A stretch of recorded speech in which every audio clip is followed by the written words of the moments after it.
जैसे ही हाथ में लिया वो हंस पड़े। आमतौर पर बच्चे रोते हैं पैदा होते से, लेकिन बाबा नानक जी हंस पड़े तो डोला दाई भी हैरान हो गई। कहने लगी ये कोई अवतारी पुरुष ही है। जब पंडित दीनदयाल जी को नामकरण के लिए बुलाया गया तब उन्होंने भी कुंडली बनाने के टाइम कहा पिता मेहता जी को कि आपके घर में कोई अवतार का जन्म हुआ है।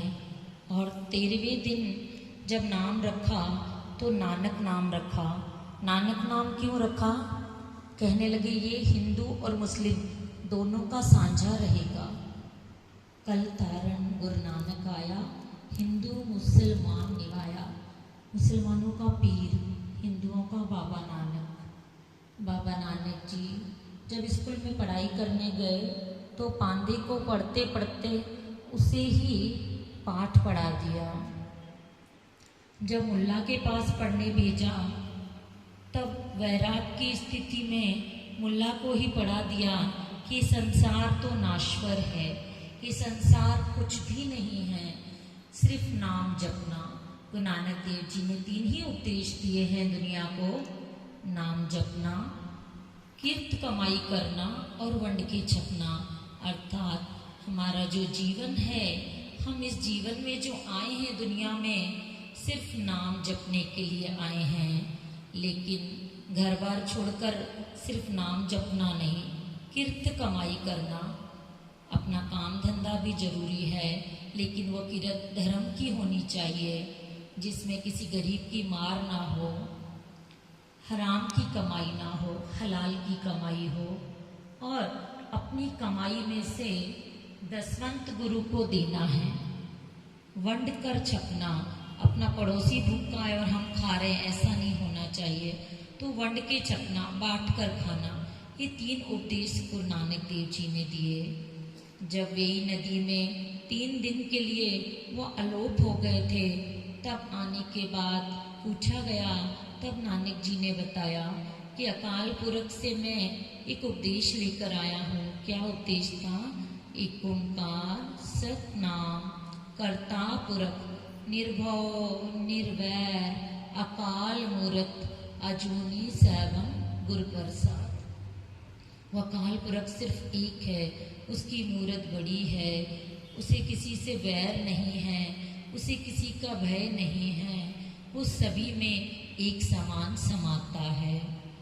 जब पिता कालू जी ने गाय चराने के लिए भेजा, कहा पढ़ाई में तो मन नहीं लगता तो गाय भैंसे खेतों में चराओ। जब चराने गए गाय भैंसों को तो एक बार गाय भैंसे बांधती वृक्ष के नीचे और आप लेट गए चादर ओढ़कर। तब जब सूरज ढल चुका था और वृक्ष की छाया भी ढलने लगी, तब धूप उनके मुख पर पड़ी तो एक सफ़ेद नाग ने आकर अपना फन फैला दिया ताकि नानक को ऊपर छाया हो जाए। ये देखकर राय गुलार जी जो शिकार से लौट रहे थे हैरान हो गए और मान गए कि ये कोई अवतारी पुरुष है। जब गाय भैंसों को चराते चराते उनके चेहरे का रंग काला पड़ गया, तब माता तृप्ता ने पिताजी को कहा कि अब इन्हें वहाँ मत भेजिया करिए। तब पिताजी ने उन्हें खेती करने के लिए भेज दिया। खेती करते करते मग्न हो जाते थे भगवान के रस में, और उनकी खेती पर दूसरे पशु आकर चर के सब खेती खा जाते थे। जब पिताजी को ये बात पता चली तो वो बहुत नाराज हुए।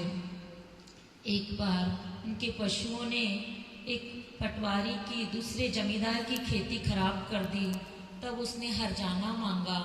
तब राय गुलार जी को नानक जी ने कहा कि अगर उसकी खेती सच में नष्ट हुई है तो मैं पूरी कीमत देने को तैयार हूँ। जब राय गुलार जी ने जाकर देखा तो जमींदार की खेती जो पशुओं ने नष्ट कर दी थी, खा ली थी, वो वैसी की वैसी हरी भरी खड़ी थी।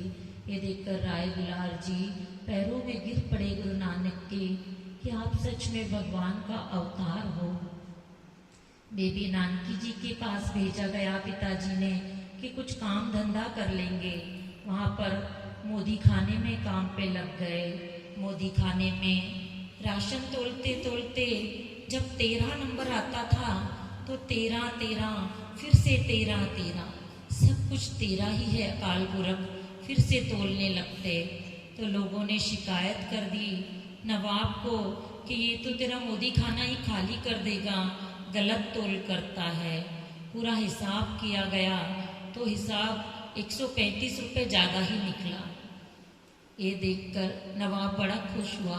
इस तरह 2 से 3 बार मोदी खाने का हिसाब हुआ और तीनों बार ज़्यादा तोलने के बावजूद भी हिसाब ज़्यादा ही निकला। यह देखकर लोग मान गए। उसके बाद बाला मर्दाना के साथ जब अवतार को निकले, ऐसे तो गुरु नानक जी की साखियाँ इतनी हैं कि पूरा दिन निकल जाए तो भी चलती रहेंगी। बाला मर्दाना के साथ जब अवतार धारण किया तब चल पड़े थे मुल्तान की तरफ। तब पता चला कोई सज्जन ठग है जो यात्रियों को रात भर अपने घर रुकाता है कि मेरे घर विश्राम कर लो, और रात में भेष धारण करके उनका पूरा सामान ठग लेता है। तब सज्जन ठग के घर रुककर उनको भी उपदेश दिया। इसी तरह सदना कसाई को जो मांस काटता था उसको उपदेश दिया। भूमिया चोर को अवतार धारण करके उपदेश दिया। न जाने कितनों का उद्धार किया गुरु नानक देव जी ने। एक बार मर्दाना जी के साथ समुद्र किनारे नाम जप रहे थे, तब एक बड़ी सी आकृति आई जिसका सिर आकाश की तरफ, पैर पाताल की तरफ और बड़ी भयानक शक्ल थी। तब मर्दाना डर गया तो गुरु नानक देव जी ने कहा, मर्दानिया डरना मत, सिर्फ नाम जपता रहे, हमारा कोई कुछ नहीं बिगाड़ेगा। तब वो आकृति देखती रही, तरह तरह के रूप बनाए पर अडोल बैठे रहे गुरु नानक देव जी। तब वो आकृति ने अपना असली रूप धारण किया, मनुष्य रूप में आकर कहने लगी, बाबा मैं कलयुग हूँ, तेरा ये नाम जपना है ना वो लोगों पर मेरा बस नहीं चलने देता। मेरा काम है लोगों को झूठ, निंदा, बुराई, चुगली में फंसाना, ठगी में फंसाना, बुरे काम में लगाना। लेकिन जब तू नाम जपता है ना, बोल मर्दानिया सत करतार, तब ये मेरे से होता नहीं है। मेरे कलयुग का तेरे नाम पर कोई जोर नहीं चलता। तब गुरु नानक देव जी ने कहा, हे कलयुग, जहाँ जहाँ पर कलयुग में मेरा नाम चलेगा, कीर्तन चलेगा, उस अकाल पुरख की उस्तत होएगी, वहाँ पर तेरा जोर कभी भी नहीं चलेगा और तुझे उल्टे पैर ही लौटना पड़ेगा। तब कलयुग बहुत निराश हुआ, कहने लगा, कुछ तो मुझे दे दो ऐसा कि जहाँ पर मैं आ सकूं, मेरे को अनुमति होए। तब बाबा नानक ने कहा, जहाँ कीर्तन, कथा, वाणी का उच्चारण होगा वहाँ तेरे को जोड़ों में बैठने की आज्ञा होगी, जोड़े घर में बैठ सकता है तू। तब इस तरह कलयुग ने भी बाबा नानक के आगे माथा टेक दिया। जब एक दिन भाई मर्दानी को बड़ी भूख लगी थी, कहने लगा, आप सिर्फ नाम जपाते हो, कुछ खाने को भी चाहिए। तब एक पेड़ के नीचे जो हरीटे का पेड़ था, रीठा जो कि बहुत कड़वा होता है, तब बाबा नानक जी ने कहा, इस पेड़ को हिलाओ तो तुम्हें खाने को मिलेगा। जब मर्दाने ने पेड़ हिलाया तो रीठे की जगह मिठाइयाँ गिरने लगी, मीठे फल गिरने लगे और मर्दाने के साथ साथ सारी संगत ने खाया। तो इस तरह बाबा नानक जी ने सिद्धों को उपदेश दिया। जहाँ सिद्ध बड़ा सा थाल लेकर आरती कर रहे थे गगनपुरी में, तब बताया, गगन में थाल राव चंद दीपक बने, तारका मंडल जनक मोती, कि जिस अकाल पुरख की तुम आरती कर रहे हो वो तो खुद एक अकाल मूर्त है, उसे किसी थाली से आरती करने की, कोई जोत जगाने की जरूरत नहीं है, वो तो खुद एक जागती जोत है। तो ये पूरा जो गगन है इसका थाल बने, गगन में थाल राव चंद दीपक बने। दीपक कौन बनेगा? चंद्रमा बनेगा। तारे मंडल ज्योति, तारे का मंडल जनक मोती, तारे मोती बनकर उसकी आरती करेंगे। ऐसा वो अकाल पुरख है, ऐसा उपदेश दिया पुरी में सिद्धों को। इस तरह गुरु नानक ने पूरी जगत में पूरी दुनिया को अत्याचारों से मुक्त किया, जगह जगह नाम वाणी का प्रचार किया। और भाई लहणा जी को जाते जाते अंग से लगाकर अंगत किया, ये उपदेश दिया कि जो सेवा करता है अंत में उसे गद्दी पर बिठाकर अपने बच्चों को गद्दी नहीं दी। भाई लहणा जी को तरह तरह से परखा और उनकी जो प्यार और विश्वास था गुरु नानक में, उसको देखकर 5 पैसे नारियल रखकर माथा टेक के सभी को भाई बुड्ढा जी को उपदेश दिया कि आज से गुरु अंगद देव जी मेरा रूप होंगे। इस तरह गुरु नानक इस सृष्टि पर आए और जगत का उद्धार किया। वाहिगुरु जी का खालसा।